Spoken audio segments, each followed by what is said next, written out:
Welcome back नाज़रीन। हम programme में बात कर रहे हैं मोहम्मद अली जिन्ना यूनिवर्सिटी के उस टीम से जिसने के बजट बनाया है पाकिस्तान का, अपने प्रपोजल्स दिए हैं, उनकी काफ़ी सारी चीज़ें हम आपके साथ शेयर भी कर रहे हैं, गुफ्तगू भी हो रही है।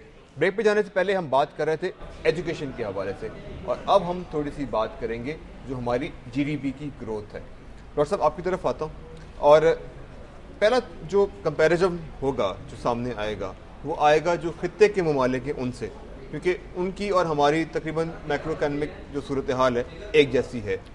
हैविंग सेड दैट के जो इस वक्त हम सूरत हाल देख रहे हैं दुनिया भर में, उससे बड़ी हद तक जो है हम दूर हैं, या सैचुरेटेड तो नहीं कह सकते, लेकिन बड़ी हद तक आइसोलेटेड हैं हम किसी कहीं ना कहीं। आप क्या समझते हैं अगर कंपेयर किया जाए पाकिस्तान को साथ के ममालिक, बांग्लादेश हो गए, इंडिया या श्रीलंका, तो where do we stand as in terms of GDP growth?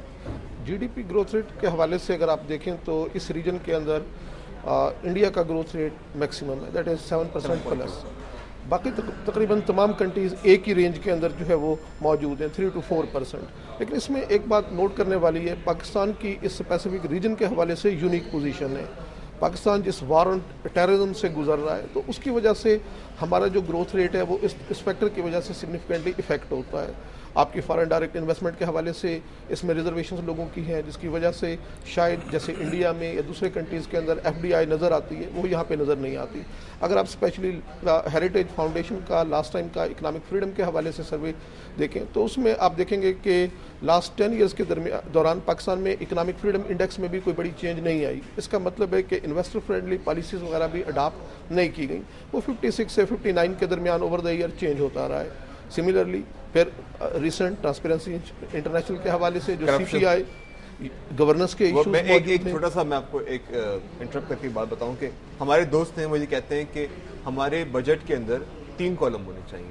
Expenditure एक कॉलम है आपका, उसके अलावा जो आपकी महसूलात हैं वो अलग कॉलम है, तीसरा कॉलम होना चाहिए करप्शन, वो एक अलग कॉलम है हमारे यहाँ।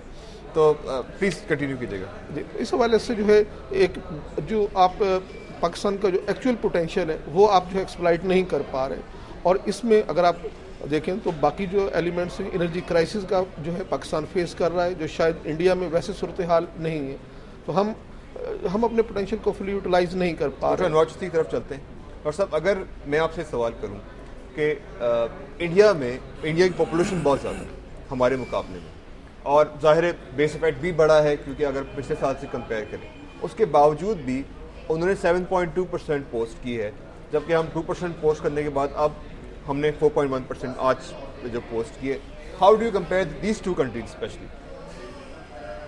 सर बात ये है कि ये कंपैरिजन GDP ग्रोथ रेट की बुनियाद पे थोड़ा सा मिसलीडिंग लगता है।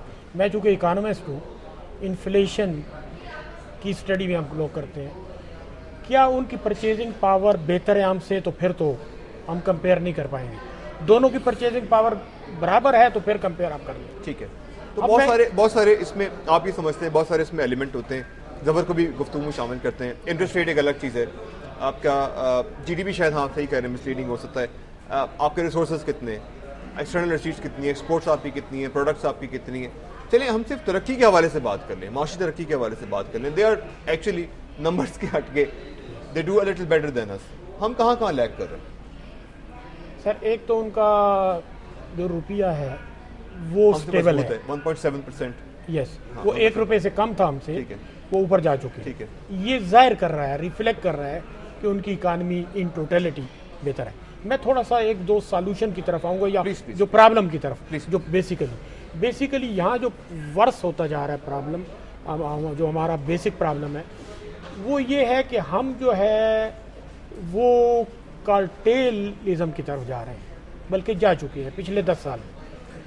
हर एक ग्रुप जो है जो आपस में कम्पीट करना चाहिए वो कार्टेल बन चुका है, और वो उसने कीमत। डॉक्टर साहब हमें एक ब्रेक लेना है नाज़रीन, हमें एक ब्रेक लेना है, क्योंकि एक ब्रेकिंग न्यूज़ हमारा इंतजार कर रही है, हमारे साथ रहेगा।